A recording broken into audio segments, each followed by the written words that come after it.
Halo teman-teman semua, video ini membahas tentang perhitungan jaringan kerja. Ini materi di pertemuan 10 untuk teman-teman yang mungkin waktu itu terlewat di kelas proyek sistem informasi.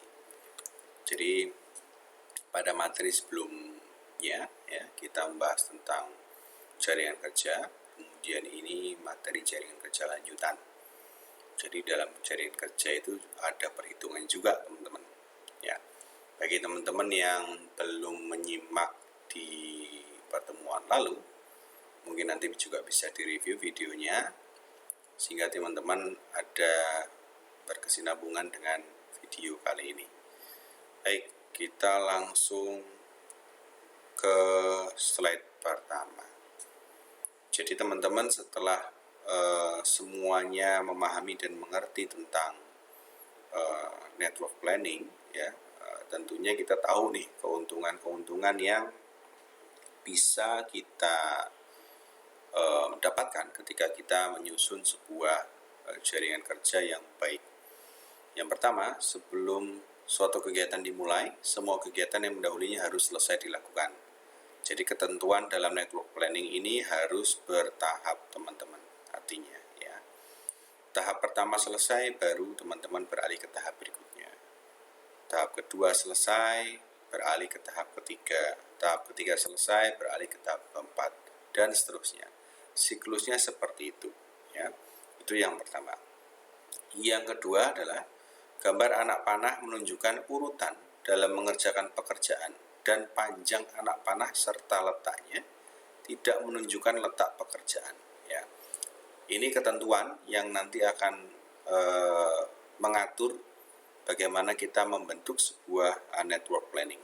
Nanti setelah ini teman-teman akan tahu mana yang dimaksud panah, mana yang dimaksud dengan letak pekerjaan dan lain sebagainya. Kemudian ada node atau lingkaran yang menunjukkan kejadian diberi nomor tidak sama.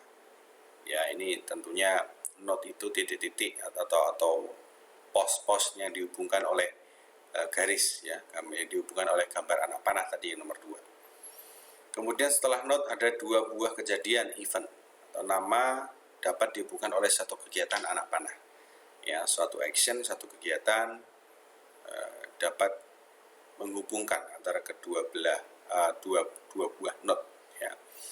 Kemudian ada yang terakhir, ada network hanya dimulai dari satu kegiatan awal, initial event, yang sebelumnya tidak ada pekerjaan yang mendahulunya. Jadi awal ya, atau pertama kali. Jadi kalau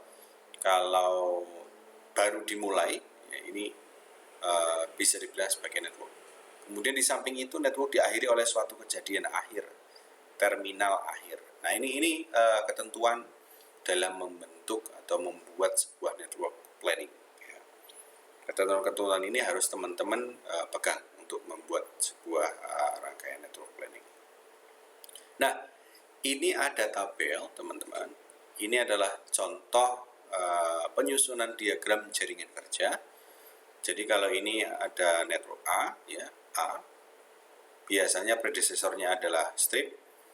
Ya, dia kenapa strip? Karena dia tidak ada aktivitas terdahulunya.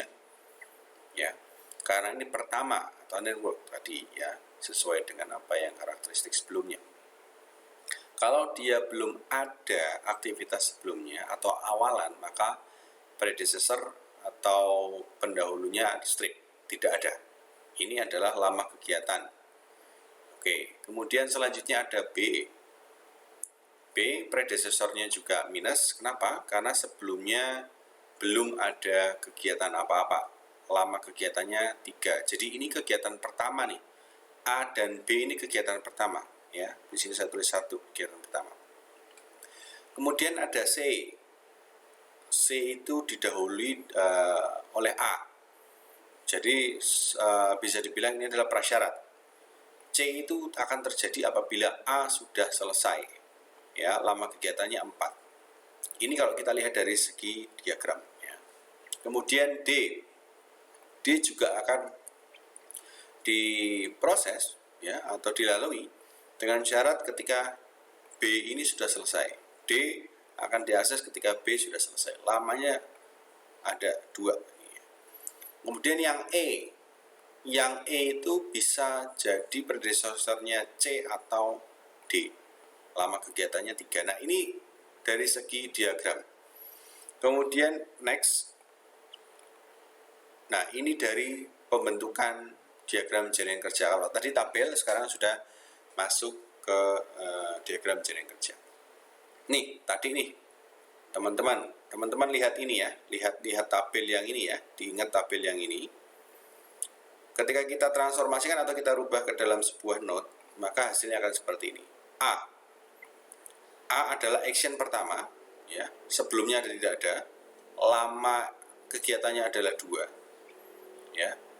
Makanya tadi predecessornya strip ya. Kemudian B juga predecessornya strip, dia tidak ada yang mendahului. Lamanya 3, sama dengan tabel tadi. Kita lihat ya. Nah, ini A, predecessornya strip, lamanya kegiatan 2.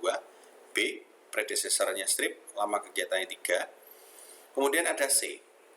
Di sini ada C, lamanya 4. Predecessornya siapa? A.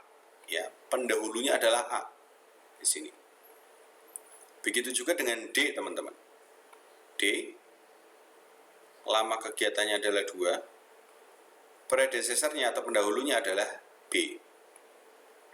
Ya, sama seperti tabel yang tadi ini ya. C pendahulunya A, D pendahulunya B. Lamanya yang C itu 4, yang D lamanya 2. Kemudian yang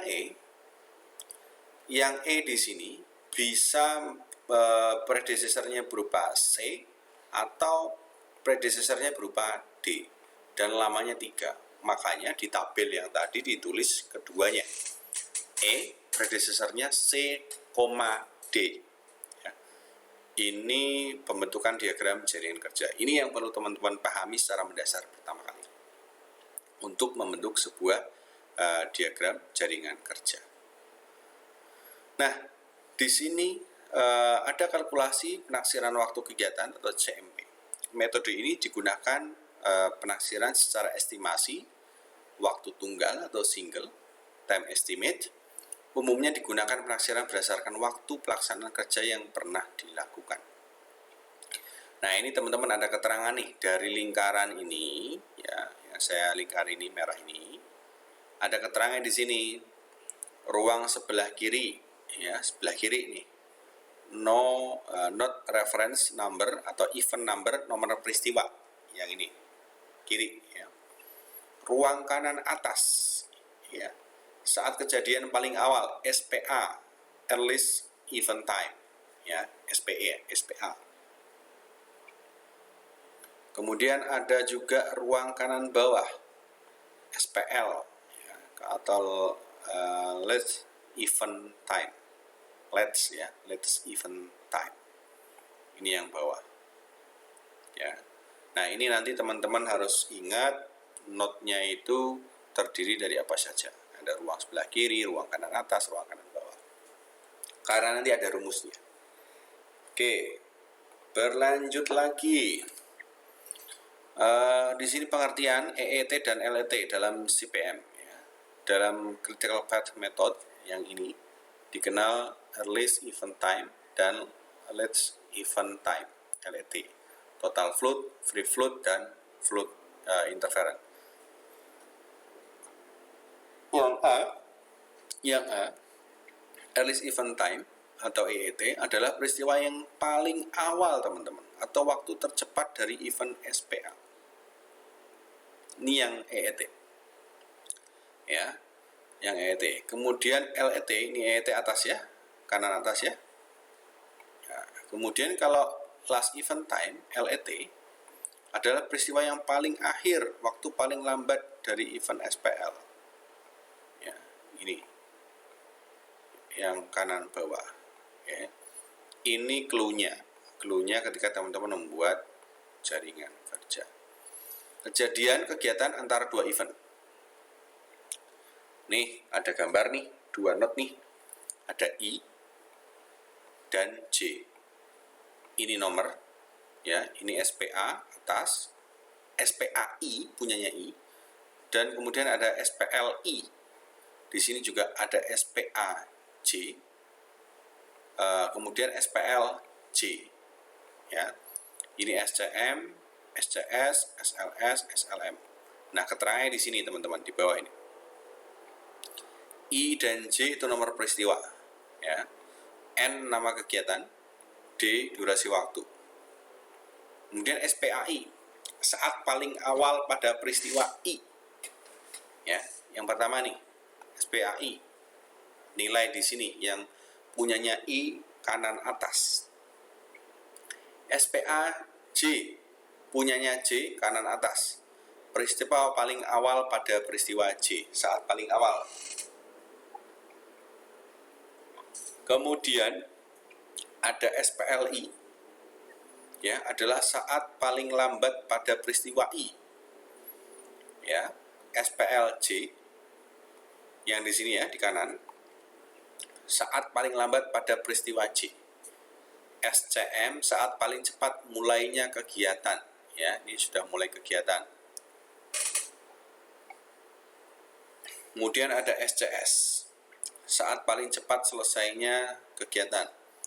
SLM, saat paling lambat mulai kegiatan. SLS, saat paling lambat selesainya kegiatan. Nah, ini nanti akan menjadi patokan rumus ya, untuk teman-teman menghitung kejadian kegiatan antar dua event atau lebih.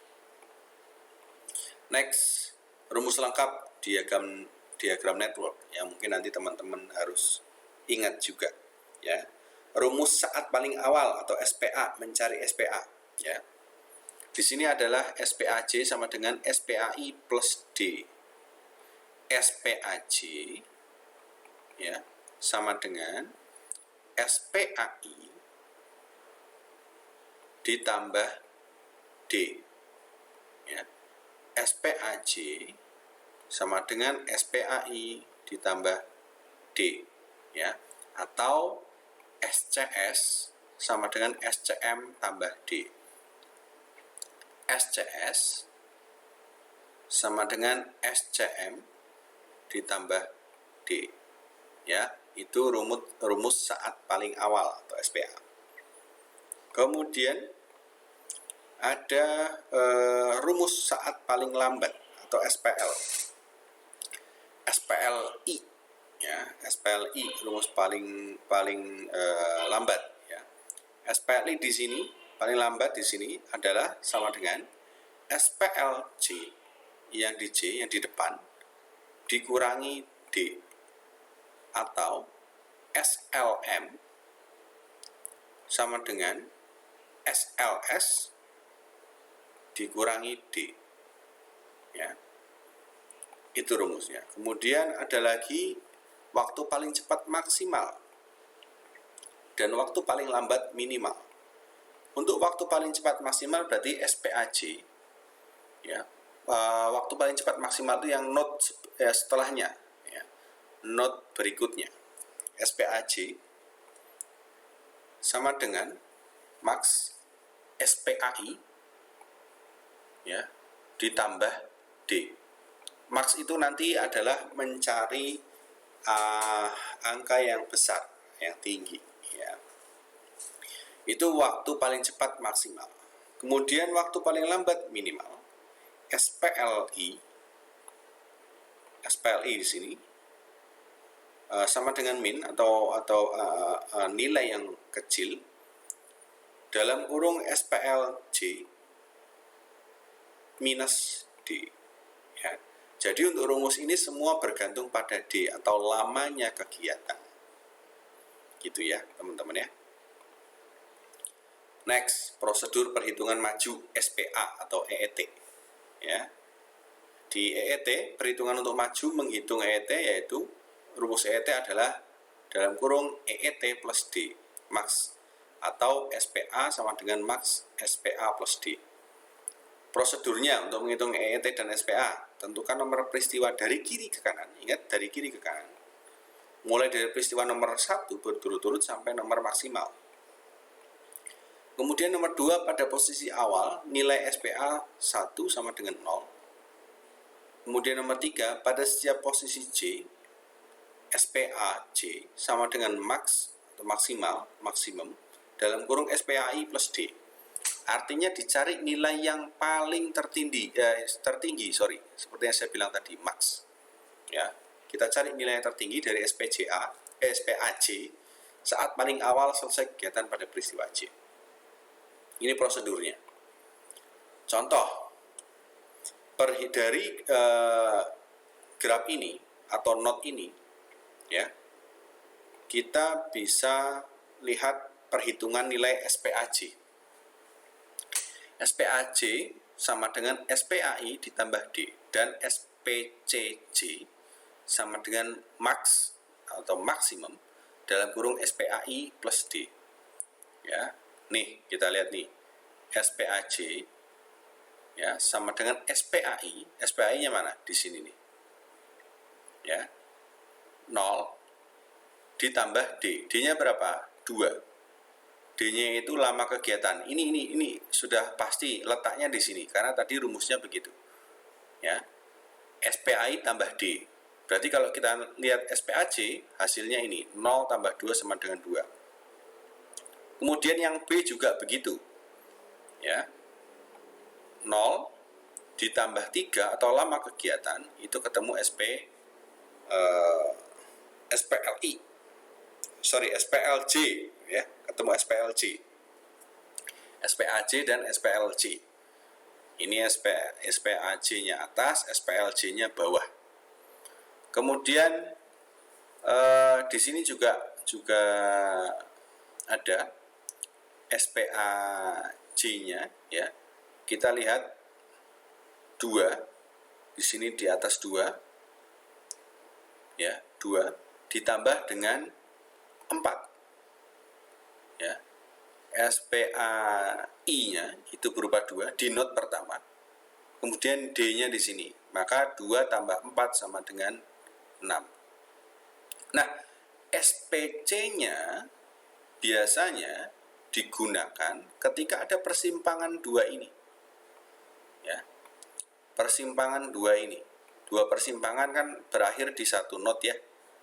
Nah, maka SPCJ-nya sama dengan max atau maksimum di antara ini dan ini, paling max adalah 6, ya. SPAI ditambah D. D-nya berapa? 3. Ya, maka di sini kita bilang max dari SPAI adalah 6 ditambah 3. Maka ketemulah SPCJ-nya 9. Kurang lebih seperti itu, teman-teman, ya. Maka di sini ada keterangan juga pada peristiwa 4 ada 2 nilai. Nih, peristiwa 4, ya, ada 2 nilai, 6 dan 5. Maka diambil yang paling tinggi. Ya. Peristiwa 4 ada 6 dan 5. Maka diambil yang paling tinggi. Ini yang kalau ketemu begini, berarti teman-teman ambil yang tinggi. Ya, itu kalau SPCJ. Karena di sini rumusnya max. Oke. Prosedur penghitungan mundur. Kalau tadi maju, sekarang mundur. Perhitungan waktu mundur untuk menghitung latest event time atau LET.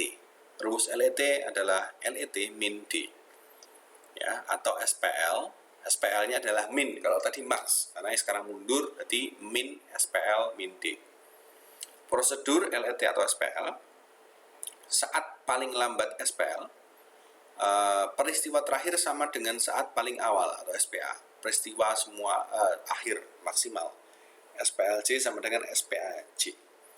Pada setiap posisi I, SPLI min SPLJ min D, artinya dicari nilai yang paling rendah dari SLM saat paling lambat mulai kegiatan pada peristiwa I. Pada posisi awal SPL 1 sama dengan 0. Kita lihat contoh perhitungan SPL. Ya, di sini rumusnya adalah nilai SPLI sama dengan SPLJ min D. Ya. Nilai SPLI adalah SPLJ min D. Jadi kalau kita lihat di sini, karena alurnya adalah mundur, maka di sini kita ambil berapa? Ambil 2, ya. SPLJ-nya di sini 2. Kemudian D-nya ada 2. D itu lama kegiatan. Ini sekali lagi saya ingatkan bahwa letaknya sudah pasti di sini berdasarkan gambar grafnya. Ya, 2 dikurangi 2, 0. Kemudian ke sini lagi, ya, kita ambil SPLJ-nya. Ya, 6 dikurangi 4 jadi 2. Ya. Kemudian kalau kita mau ambil SPLI, sebaliknya ambil maksimum, ya, dari SPLJ. Ambil maksimum dari SPLJ. Kita lihat di sini, maksimum berapa? 9. Ini SPLJ loh ya, SPLJ. Makanya teman-teman harus hafal dulu antara SPLJ, kemudian SPLI, dan lain sebagainya. Itu ada di note yang tadi dihafalkan. Berarti di sini 9 dikurangi 3 sama dengan 6. Ya. Maka keterangan di sini adalah pada peristiwa 1 ada 2 nilai SLM, 0 dan 1. Ya, pada peristiwa 1 nih ada 0 dan 1. Maka diambil yang paling rendah, nilainya 0. Ya. Maka di sini nilainya 0. Oke. Nah, itu teman-teman untuk menghitung SPL.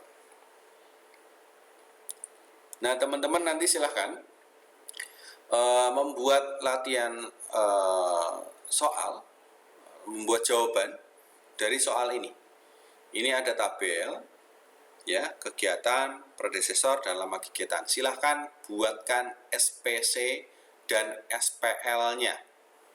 Ya, silahkan dibuat SPC dan SPL-nya. Boleh menggunakan Microsoft Word. Silahkan pakai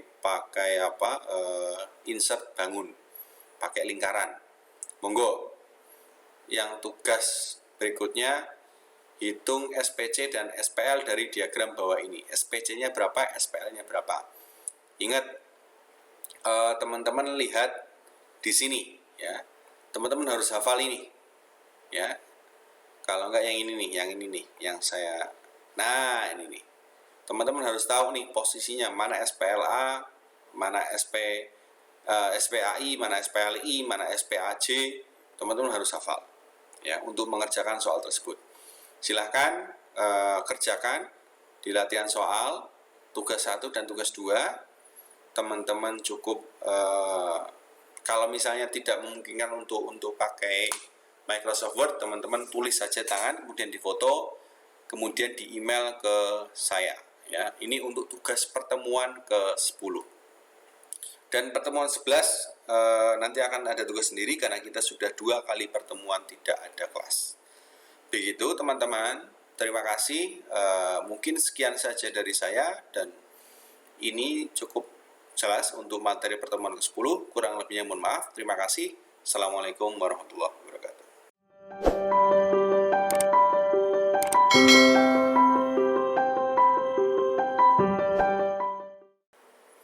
Bismillahirrahmanirrahim. Assalamualaikum warahmatullahi wabarakatuh. Halo teman-teman semua. The next video dari pertemuan 10, ya. Kemarin kita sedikit menghitung tentang jaringan proyek, ya, jaringan kerja. Dan the next kita akan ngobrol tentang fluid dan lintasan kritis. Ya, pesan saya kalau teman-teman melihat video ini runtut, ya. Sengaja video ini dalam satu playlist, satu file, supaya teman-teman harus urut. Jadi untuk mengetahui atau menguasai materi ini, harapan saya teman-teman jangan loncat-loncat, ya. Mohon disimak baik-baik videonya, dan kemudian jangan lupa untuk absensinya sebagai kehadiran 2 minggu kita tidak ada pertemuan diganti dengan screenshot subscribe dari channel ini. Yap. nanti teman-teman akan dibagikan Google Form-nya ya untuk upload sebagai absensi. Kita masuk ke materi float atau waktu jeda, teman-teman. Ini lanjutan dari kemarin. Kita akan sudah bahas CPM dan lain sebagainya. Ini ada tambahan pengertian atau tambahan istilah-istilah yang mungkin harus teman-teman catat ya. Ya, definisi float sendiri adalah sejumlah waktu pada suatu kegiatan ya, yang dapat dimanfaatkan untuk mengendalikan dan pemanfaatan sumber daya ya seoptimal mungkin dari jadwal suatu proyek. Jadi katakanlah ketika kita menjalankan sebuah proyek, maka float ini atau waktu jeda ini menjadi sebuah bagian yang sangat penting nih teman-teman, harus kita miliki. Kenapa? Karena kita harus melakukan pengendalian dan pemanfaatan sumber daya ketika proyek tersebut atau proyek tersebut sedang berlangsung ya. Proyek itu kan ketika berjalan dan berlangsung itu kan tidak hanya semata-mata berjalan kemudian selesai, tidak, tapi ada waktu jeda juga untuk kita melakukan pengendalian. Mau ke arah mana sih proyek ini berjalan? Atau mungkin kita harus mengevaluasi ya kelayakan pelaksanaan proyek dalam kurun waktu yang sudah ditentukan. Apakah hal tersebut menjadi sangat lumrah atau tidak? Nah, ini float ini akan menjadi sebuah indikator penting dalam pelaksanaan sebuah proyek ya. Dalam CPM terdapat beberapa jenis float yang dapat digunakan untuk menganalisis pelaksanaan proyek yang sedang berjalan. Kalau teman-teman lupa CPM, review video sebelumnya pertemuan 10 ya. Di PPT pertemuan 10 sudah kita bahas apa itu CPM. Ya. Yang bunder-bunder ya, yang ada hijau sama putihnya itu ya. Teman-teman lihat aja di slide sebelumnya atau di video yang menit lalu. Kemudian beberapa float ya di dalam CPM pemanfaat sumber daya proyek, diantaranya ada total float atau ambang total ya, atau yang B ada free float atau ambang bebas, yang C ada independent float atau ambang mandiri. Oke, next kita lanjut. Teman-teman bisa lihat nih ada jalur dan kegiatan kritis ya. Definisi jalur dan kegiatan kritis sendiri tandanya adalah ada beberapa keadaan sebagai berikut nih ya. Waktu dimulai paling awal dan akhir harus sama ya. Waktu mulai paling awal dan akhir harus sama. Early start ES sama dengan late start atau LS ya. Kemudian waktu yang kedua waktu selesai paling awal dan akhir harus sama ya. Tadi waktu mulai, sekarang waktu selesai. Early finish EF sama dengan late finish LF ya. Nomor 3, kurun waktu kegiatan adalah sama ya, kurun waktunya sama dengan perbedaan waktu selesai paling akhir dengan waktu paling awal. Ini persamanya berarti LF atau late finish dikurangi early start ES sama dengan durasi kegiatan. Yang keempat sendiri, apabila hanya sebagian dari kegiatan bersifat kritis, kegiatan tersebut secara utuh dianggap kritis ya. Hanya sebagian dari kegiatan bersifat kritis. Nanti ada contohnya di belakang. Ya, selanjutnya menetapkan jalur kritis ya. Dalam menetapkan jalur kritis, kita bisa lihat sepanjang diagram yang sudah kita pelajari di pertemuan 10 ya. Yang mempunyai waktu terpanjang atau durasi proyek atau lintasan yang melalui kegiatan-kegiatan yang tidak mempunyai float, yang tidak punya waktu jeda. Itu yang bisa kita lakukan dalam menerapkan jalur kritis, teman-teman. Kemudian untuk menetapkan atau menentukan lintasan kritis ya dari jaringan kerja dapat dilakukan dengan dua cara. Yang pertama, lintasan kritis adalah lintasan yang melalui kegiatan-kegiatan yang mempunyai jumlah durasi terbesar. Ingat, durasi kemarin kita sudah bahas atau di menit sebelumnya di PPT pertemuan ke-10 sudah dibahas itu tentang durasi ya. Kemudian yang B, dengan menghitung kegiatan-kegiatan mempunyai nilai total float 0 ya. Total float itu nanti ada pengurangan antara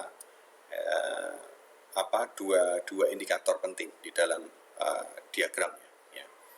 Oke, next, peristiwa kegiatan lintasan kritis dan tenggang waktu kegiatan. Peristiwa kritis sendiri adalah peristiwa yang tidak mempunyai tenggang waktu. Jadi nggak ada sama sekali selah, nggak ada tenggang waktu sama sekali. Maka ketika hasilnya adalah 0, ketika SPL di min SPA sama dengan 0, maka di situ bisa dikatakan sebagai peristiwa kritis, teman-teman. Kemudian kegiatan kritis. Kegiatan kritis adalah kegiatan yang sangat sensitif terhadap keterlambatan. Ya, sehingga bila sebuah kegiatan kritis terlambat 1 hari saja, maka umur proyek akan mengalami keterlambatan selama 1 hari. Yaitu analoginya. Ya, nanti teman-teman akan mengetahui bagaimana cara menentukan itu peristiwa kritis atau kegiatan kritis. Ya, ini pengertian-pengertian ini nanti teman-teman tolong dibaca dan dipahami ya. Syukur-syukur teman-teman paham mengerti apa konsepnya. Ya. Jadi kalau hafal juga tidak harus persis sama sekali, tapi kalau orang paham, jadi teman-teman akan bisa explain atau bisa menjelaskan tentang peristiwa kritis dan kegiatan kritis. Nah, di sini ada suatu kegiatan dikatakan sebagai kegiatan kritis apabila ya, kegiatan tersebut terletak di antara 2 peristiwa kritis. Ya. Ada suatu kegiatan dikatakan sebagai kritis apabila yang pertama, kegiatan tersebut terletak di antara 2 peristiwa kritis. Di antara ya, kalau di antara berarti tengah-tengah. Kalau salah satu saja yang kritis ya itu bukan. Tapi kalau dia apit ya, katakanlah ini peristiwa kritis, kemudian ada hubungan di tengah sini, maka ini bisa dibilang kritis. Gitu. Nanti ada contohnya. Kemudian namun antara 2 peristiwa kritis belum tentu terdapat kegiatan kritis, belum tentu juga ya. Nah, di sini ada persamaan teman-teman. Antara 2 peristiwa kritis terdapat kegiatan kritis apabila SPAI ditambah L sama dengan SPAJ atau SPAI ditambah L sama dengan SPLJ. Teman-teman diingat nih, persamaan ini muncul dari mana? Kita melihat saja di PPT sebelumnya ya. Di PPT sebelumnya kita lihat nih teman-teman. Nah, ini tadi CPM sudah kita bahas ya, teman-teman lihat untuk penentuan ini. Jadi nih ada SCM, ada SLM, SCS, SLS. Ya, teman-teman ingat yang ini. Nanti perhitungan ini akan muncul di dalam sebuah peristiwa kritis. Direview lagi ya. Next.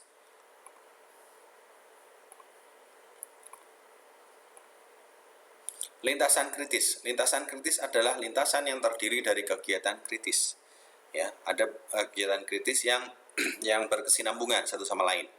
Itu akan menjadi sebuah lintasan kritis. Peristiwa kritis dan dummy jika ada. Yang kedua, lintasan kritis ini dimulai dari peristiwa awal network diagram sampai dengan akhir network diagram berbentuk lintasan. Jadi dari awal sampai akhir kalau terhubung ya berbentuk lintasan, maka itu bisa disebut juga sebagai lintasan kritis, teman-teman. Yang ketiga, tujuan mengetahui lintasan kritis adalah untuk mengetahui pengaruh keterlambatan pelaksanaan proyek sehingga setiap saat dapat ditentukan tingkat prioritas kebijaksanaan proyek. Jadi kita bisa lihat kalau ternyata proyek kita molor, maka kebijaksanaan yang kita ambil apa yang menjadi prioritas kita, mana yang akan dikerjakan. Atau bahkan kalau proyek ini memakan waktu yang sangat singkat,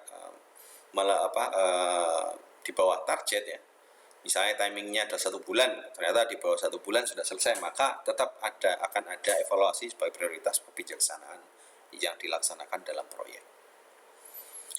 Berdasarkan prosedur serta rumus untuk menghitung umur proyek dan lintasan, maka dapat disimpulkan bahwa yang pertama, umur lintasan kritis sama dengan umur proyek. Hati-hati ya. Yang selanjutnya, lintasan kritis adalah lintasan yang paling lama umur pelaksanaannya dari semua lintasan yang ada. Itu lintasan kritis. Oke. Nah, ini teman-teman, ini ada contohnya. Tadi saya bilang kita akan ada contoh. Kita ada diagram di sini ya. Sini ada saya warnai kuning 1 2 3 4. Ya, teman-teman ingat tadi nih di atas nih. Nih, peristiwa kritis itu adalah ketika SPL min SPA sama dengan 0. Ya, SPL min SPA sama dengan 0. Kita lihat. Nah, ini teman-teman review lagi nih, review lagi PPT yang kemarin. Nih, SPL yang bawah, SPA yang atas, ya. Ingat, SPL yang bawah, SPA yang atas. Nah, ini kita hitung nih SPL yang pertama. Ini kan ada peristiwa 1 2 4 5.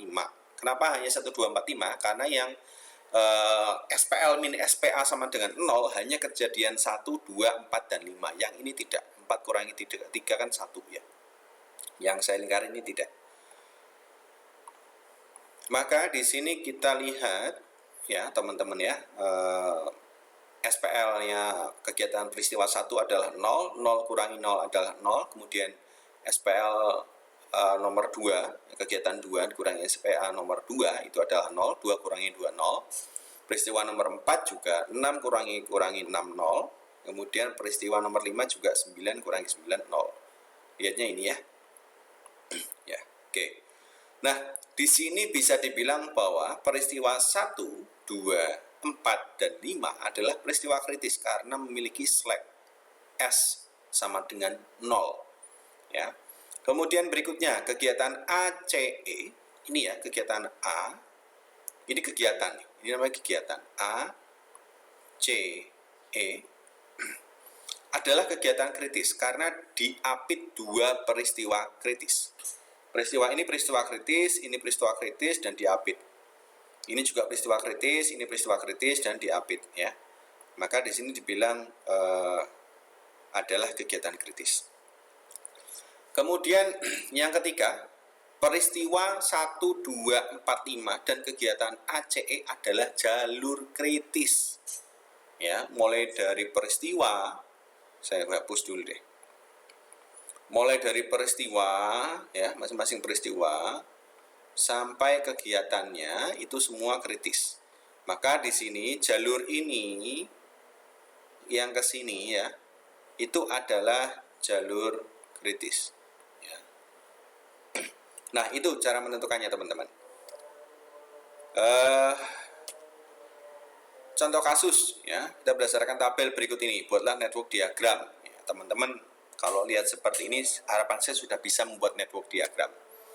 Ya, di sini keterangannya adalah peristiwa 1358 adalah kritis. 1358 dari mana? Dari SPL dikurangi SPA ya. Ini 0 0 0 ya. Dan peristiwa 2 4 6, 7 adalah non kritis teman-teman. Kegiatan D dan C adalah kritis, ya. Kegiatan D dan C adalah kritis, dan kegiatan A, B, E, F, H, I, J non kritis.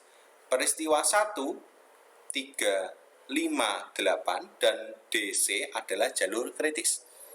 Ya, peristiwa 3 ke 5, ya, peristiwa 3 ke 5 dan peristiwa 3 ke 7 mana 3 ke 7 memiliki kegiatan dummy ya. Nah, ini kegiatan dummy garis putus-putus. Nah, itu yang teman-teman harus ketahui di dalam pertemuan ke-11 ini. Silahkan nanti berdasarkan penjelasan ini teman-teman kerjakan. Ada soal latihan 1-5, silahkan kerjakan. Ini berkesinambungan dengan tugas sebelumnya ya, tugas di pertemuan 10. Silakan teman-teman buat satu dokumen saja, nanti dikumpulkan ke email saya. Kita tunggu sampai minggu depan deh, hari Sabtu ya, tanggal 11 saya tunggu maksimal, karena ini ada soalnya 2 ya, pertemuan 10 dan pertemuan 11. Oke, gitu saja teman-teman, terima kasih atas perhatiannya. Jangan lupa kalau hari Selasa tanpa harus saya kejar, teman-teman harus tahu kalau kita ada kelas. Terima kasih, selamat belajar dan selamat bekerja untuk semuanya. Semoga sehat selalu. Assalamualaikum warahmatullahi wabarakatuh.